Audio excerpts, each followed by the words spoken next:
मुस्तफ़ा कमाल साहब, अद्वियात की कीमतें क्यों कंट्रोल में नहीं आ रही हैं? पाकिस्तान में अद्वियात क्यों महंगे हैं? नहीं, सदर वे अराउंड सलीम भाई, अद्वियात की कीमतें कंट्रोल में हैं, और बल्कि जो है वो अद्वियात वालों से अगर आप पूछेंगे ना तो उनकी शिकायत ये है कि हुकूमत जो है वो उनके अद्वियात की वो जो कीमत जो मार्केट रेट से होने चाहिए दुनिया में जो है वो उस पर वो नहीं दे रही, और किसी हद तक उनकी बात जो है वो ठीक भी है।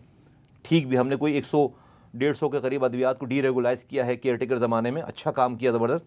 अभी भी तकरीबन जो है कोई अराउंड 500 समथिंग के करीब अद्वियात हैं जो कि जो है गवर्नमेंट उसको रेगुलेट करती है, और उनकी एनहांसमेंट ऑफ प्राइसेस की जो वो है ना अपील, वो हमारे पास कोई 2-2 साल, 2.5, 3-3 सालों से पेंडिंग है।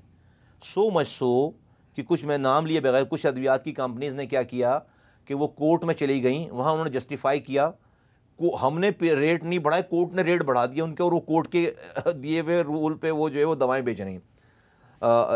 जो जो जो फेयर एनालिसिस है सलीम भाई, वो फेयर एनालिसिस में जो है वो उनको डेफिनेटली, सरकार का काम तो दोनों है ना कि आम आदमी का भी ख्याल करे और जो बिज़नेस कर रहा है उसका भी। ऐसा नहीं हो सकता ना कि वो कोई अपना बिज़नेस ख़राब करके जो है वो आपके लोग कंपनीज चली जाएंगी, वो अपने लॉस में तो नहीं करेंगे। तो उसकी एक रैशनलाइजेशन कमेटी बाकायदा बनी हुई है। वज़ीर आज़म साहब ने मुझसे पहले ही वफाकी वज़ीर ख़जाना को इसका इंचार्ज बनाकर और इसकी दवाओं के रेट को जस्टिफाई करने के लिए कमेटी, अब जब मैं आया हूं तो मैं भी उस कमेटी का उनका होस्ट, उनका जिसे कहते हैं, मैं चेयरमैन तो नहीं कहूँगा, उनका पार्टनर बन गया हूँ। तो मैं और वफाकी वज़ीर सेहत और वफाकी वज़ीर ख़जाना, हम एक बाकायदा जो सारी जो है 66 के करीब दवाएँ हैं जिनकी जो है वो जस्टिफाइड चीज़ें हैं, जिसकी रेट बढ़ने हैं, जो कि कई सालों से नहीं बढ़े हैं, और उसकी दुनिया की कीमतें और हमारी कीमतें, उनकी कॉस्ट ऑफ सारी चीज़ें। तो ऐसा नहीं है कि दवाएं हमारे यहाँ बहुत महंगी, लेकिन जो आप हमारे 2 प्रॉब्लम है दवाओं के हवाले से, वो अगर आप मुझे याद दें। एक तो जाली दवाएँ, स्प्यूरियस ड्रग की बात है, और एक जो है वो दुकानदार मनमानी कीमत दे रहा है। इन 2 चीज़ों का, और दूसरी से रिलेटेड हम क्या करने जा रहे हैं इंशाअल्लाह ताला, आपके प्रोग्राम में मैं पहली दफ़ा ये वाली बात कह रहा हूँ, हमने इस 3 महीनों में ड्रैप क्या करने जा रहे हैं इंशाअल्लाह ताला आइंदा आने वाले वक्तों में, कि हम पाकिस्तान के 24 करोड़ लोगों में से 23 करोड़ के पास ये फ़ोन मौजूद है और इस पर कैमरा मौजूद है। हम जो है वो अद्वियात पे हम QR कोड डालने जा रहे हैं। हमारी इंडस्ट्री से बात हो गई है, हमारे पास लेजिस्लेशन, उसकी जो बायलॉज में जो चेंजेस के वो तैयारी है, हमारे पास का जो है वो प्रोग्राम तैयार है सारा, इसकी डिजिटाइजेशन का सारा पूरा प्रोग्राम तैयार है। हम ये इंशाअल्लाह ताला आइंदा आने वाले 1.5 महीने के अंदर, महीने से 1.5 महीने के अंदर इंशाअल्लाह ताला हम ये लॉन्च करने जा रहे हैं। उससे क्या होगा, कोई भी आदमी शहरी जो है वो दवा लेने जाता है, वो दवा ले और अपना कैमरा ऑन करे और QR कोड पे लगाए, आपके पास उर्दू में लिखा हुआ आ जाएगा, नेटिव लैंग्वेज में लिखा हुआ आ जाएगा कि दवा जो है असली है, जाली नंबर 1, दवा की जो है वो डेट ऑफ एक्सपायरी क्या है, और इस दवा की कीमत क्या है। तो 3 चीज़ें उस कस्टमर, 3 चीज़ें उस कस्टमर, और बैक एंड पे हम उसका बैच मालूम कर रहे हैं। मेरे पास जो सर्वर होगा या जहाँ पे भी सर्वर होगा, उससे उसके पूरे बैच नंबर पता चल रहा होगा। खुदा न खास्ता इस दवा से कोई बीमारी फूट पड़ी या कोई रिएक्शन हो गया, हम उसके बिल्कुल ट्रैक करके उसके बैच को जाकर आइडेंटिफाई कर। लेकिन कस्टमर के लिए तो इससे क्या होगा, 23 करोड़ लोग मेरे इंस्पेक्टर बन जाएंगे। अभी तो मेरा इंस्पेक्टर जाता है ना, और वो भी इंसान है, इस माशरे का इंसान है। तो शायद वो जो है वो जाली दवाएं बंद हो जाएं तो हमारे तो बहुत सारे लोग उदास हो जाएं, मायूस हो जाएं ना कि जाली दवाएं बंद हो गई। तो इंशाअल्लाह ताला हम पाकिस्तान के 24 करोड़ लोगों को ये इख्तियार देने जा रहे हैं कि वो जो है वो खड़े होकर दुकान पे ही जो है वो दवा चेक, और उसका फिर हमने अगर वहाँ पर निकल आई जाले, फिर हमने क्या करना है उसकी फिर कानून साजी, हमने कानून तैयार कर लिया कि पहला स्टेप क्या होगा, दूसरा स्टेप क्या होगा, एक ये करने जा रहे हैं। और ये जो मेडिकल इक्विपमेंट्स की जो लेजिस्लेशन होती है, हम वो जो ड्रैप करता है इक्विपमेंट की, उसको भी हम डिजिटाइज़ करने जा रहे हैं। आपका यानी कि ड्रैप के लोगों से जो है वो लोगों का मिलना और ताल्लुक़ रहना ही ख़त्म हो जाएगा। नो ह्यूमन इंटरेक्शन वाली बात होगी। आप मेरे पोर्टल पे जाएं, अपनी तमाम रिक्वायरमेंट पूरी करें, 72 घंटे में आपको इंशाअल्लाह ताला जो है लाइसेंस मिलेगा किसी भी ड्रग का और किसी भी जो है वो दवा मेडिकल इक्विपमेंट का। अच्छा, ये इस्लामाबाद की जो 3 अस्पताल हैं, अभी पूरी वजारत है और 3 अस्पताल हैं, लेकिन वो सही तरीके से उनसे नहीं चल पा रहे हैं। इस्लामाबाद में मैंने किसी अमीर को नहीं देखा कि वो इन अस्पतालों का रुख करे। ये वजह क्या है? सल भाई वजह डेफिनेटली जो है वो हमारी अपनी कोताही हो सकती है, होगी, नंबर वन। दूसरी वजह जो जेन्युइन वजह एक और है, ये अस्पताल बने थे चंद हज़ार लोगों के लिए, पूरे अस्पताल चंद हज़ार लोगों के लिए जब बने थे, जिस ज़माने बने थे, उनकी कैपेसिटी। आज यहाँ पर 8,000 की तो सिर्फ OPD है। पूरा आज़ाद जम्मू कश्मीर यहाँ आता है, खैबर पख्तूनख्वा जो है वो आधा आता है यहाँ, ठीक है।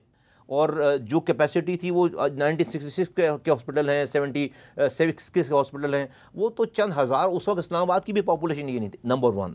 नंबर टू, ये 70% आदमी वहाँ पर सलीम भाई वो जा रहा है इन टर्शरी केयर के, जिनका आप जिक्र कर रहे हैं बड़े अस्पतालों में, जिसको वहाँ जाना नहीं चाहिए। 70% लोग आज भी वो, अच्छा वो क्यों जा, उसका ताल्लुक जो है वो प्राइमरी हेल्थ से है या सेकेंडरी हेल्थ से है।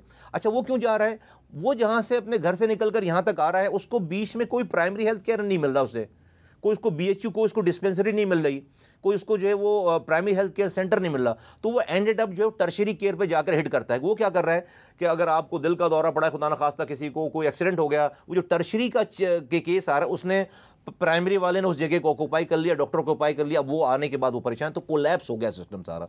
ज़रूरत किस चीज़ की है कि इन 70% लोगों को इनके डोर स्टेप पे रोका जाए। तो प्राइमरी हेल्थ केयर को स्ट्रेंथन जब तक आप नहीं करेंगे, इन टर्शरी केयर के अस्पतालों का रश जो है वो कम नहीं होगा। आज आप जाएं, मैं पिम्स गया 3-4 दफ़ा, तो ऐसा लगता है वहाँ जलसा हुआ है अभी, कोई बड़ी पार्टी का जलसा ख़त्म हुआ है। ऐसे रेला एक आ रहा है और ऐसे 35 से 40 मरीज़ों को डॉक्टर देख सकता है फ़र्ज़ करें एक दिन में, और उसको अगर जो 250 लोग देखने पड़े तो 30 के बाद तो वो तो उसको ज़ॉम्बीज़ नज़र आएंगे सारे ना। तो वो ये एक, अब इसका हल क्या है सलीम? इसका हल जो है ना, देखें, जो लोग पार्ट ऑफ द प्रॉब्लम हैं वो पार्ट ऑफ द सॉल्यूशन हो नहीं सकते। तो मैंने हमेशा एक एडमिनिस्ट्रेशन में चीज़ सीखी है कि कोई फॉरेन बॉडी इंजेक्ट करो, कोई बाहर से लोग लेकर आओ बगैर गर्ज के, जो कि सिस्टम में नए हों। और तो हम एक बहुत होलिस्टिक, इस्लामाबाद के 30 BHUs हैं मेरे पास, और 4 हॉस्पिटल्स हैं, और 2 हॉस्पिटल्स, एक ब्लड बैंक और एक नया हॉस्पिटल अभी चाइनीज़ बनाकर गए थे कोविड के अंदर, वो बिल्कुल 0 मीटर पड़ा हुआ है। इस पूरे का हमने एक होलिस्टिक, एक इंटीग्रेटेड, एक पूरा एक निज़ाम बनाया, एक प्रो प्लान बनाया। और पब्लिक पहली दफ़ा एक नया मॉडल जारी करने से पे काम करने जा रहे हैं कि पब्लिक एंड फिलैंथ्रोपिक जो है वो जो कंट्रीब्यूशन है, तो पब्लिक एंड फिलैंथ्रोपिक जो का एक कॉम्बिनेशन होगा, उसके साथ मिलकर हम इसको जो है वो, अभी मैं नाम नहीं लेना, उसके साथ मिलकर हम इसको जो है वो रीवैम्प करने का हम ऑलरेडी इसके ऊपर हमने कोई 60-70% काम कर लिया है। तो हमारी आखिरी जो है प्रेजेंटेशन वज़ीर आज़म के सामने इंशाअल्लाह ताला होगी, उनके अप्रूवल के बाद जो हम इसको लॉन्च करेंगे, तो आपको नज़र आएगा कि अदरवाइज़ मैं भी आपको कह रहा हूँ कि जो है वो मैं रात भर भी खड़ा रहा हूँ पिम्स में जाकर ना, तो ये इसको जो है वो इस निज़ाम के साथ ठीक नहीं किया जा सकता। ये पाकिस्तान में कहा जाता है कि गैर मायारी मिनरल वाटर भी बिक रहा है।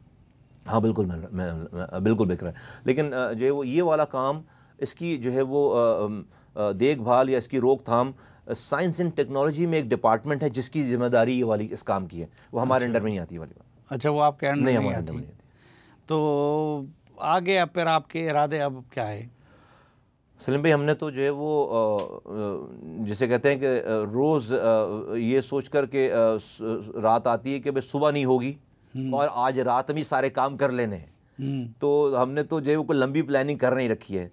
तो हमें तो ठीक करना है सारा, डायग्नोसिस हुई हुई हैं, रेमेडीज़ जो है वो मौजूद हैं, और इंशाअल्लाह ताला अल्लाह ने चाहा, मुझे तो आज तक रब ने मुझे कभी सही काम करने में और मुझे जस्तजू करने, कभी मुझे रब ने नाकाम नहीं किया। मेरा अल्लाह का शुक्र, अल्लाह ने मुझ पर एहसान किया। मेरा ईमान है कि इंशाअल्लाह ताला रब मुझे यहाँ भी जो है वो रुसवा नहीं करेगा, और अल्लाह को मेरी नीयत का पता है, और हम इंशाअल्लाह ताला एक पैराडाइम शिफ्ट करके जाएंगे अल्लाह ने चाहा। तो सुबह में हेल्थ फैसिलिटीज़ को बेहतर करने के मामले में आप लोग कोई मुदाखलत नहीं कर सकते? हम एडवाइस कर सकते हैं उनको, हम बात कर सकते हैं, जैसे कुछ प्रोग्राम्स तो हमारे तहत ही चलें, पोलियो की ड्राइव हमारे तहत चलती है, हम देते हैं उनको सारी चीज़ें, हम पैसा देते हैं, हम मेडिसिन देते हैं, और वो उसको एग्जीक्यूट करते हैं वहाँ पे। तो एडवाइजरी, अच्छा, सूबों से ना, सूबों को और फेडरल गवर्नमेंट का कोई ख़ास कॉन्टेक्ट नहीं था पहले। मैंने आने के बाद चेक किया तो कोई मीटिंगें जो है बहुत रशाद नादिर हुई थी। तो फिर मैंने जो है वो आई टुक ओवर दिस रिस्पॉन्सिबिलिटी, मैंने फ़ोन उठाया और मैंने चारों सूबों के वज़ीर सेहत को ख़ुद फ़ोन किया मैंने, और AJ और जो गिलगित बल्तिस्तान वालों को भी मैंने फ़ोन किया, और फिर मैंने उनको कहा कि देखें, मैं आपका यहाँ पर एक नुमाइंदा हूँ एक तरह से, हमारी अपनी पार्टी की जो है वो KP खैबर पख्तूनख्वा, पंजाब, सिंध, बलूचिस्तान, आज़ाद जम्मू कश्मीर, हमारी एक पार्टी की एफिलिएशन डिफरेंट होगी, नज़रियात डिफरेंट होंगे, लेकिन हेल्थ के हम आप सूबों के वज़ीर हैं, मैं यहाँ पे आए, हम मिलकर काम करते हैं। आप समझते हैं कि कोई भी चीज़ मैं यहाँ पर वफाक के लेवल पे कर सकता हूँ, आम जैसा कॉल अवे, और उस तो उन सब ने बड़ा अच्छा रिस्पॉन्स किया, मेरी मुलाकातें भी सबसे। तो अल्हम्दुलिल्लाह आज हमारी एक वर्किंग रिलेशनशिप जो सूबों के साथ बहुत ज़बरदस्त है।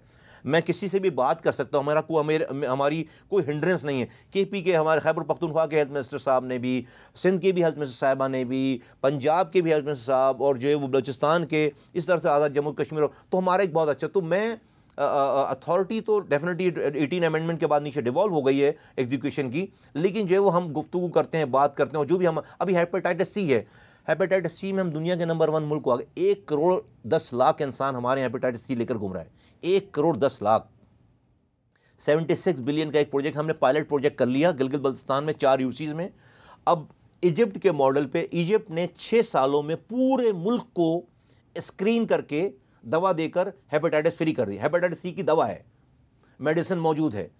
अब मौजूद मेडिसिन, लेकिन आप पता कैसे चलेगा, यहाँ तो लोगों को पता ही नहीं है कि उनको हेपेटाइटिस, वो जो है वो कम्युनिकेट हो रही है, वो बढ़ती चली जा रही है। अभी हम दुनिया में नंबर 1 मुल्क में आ गए हैं।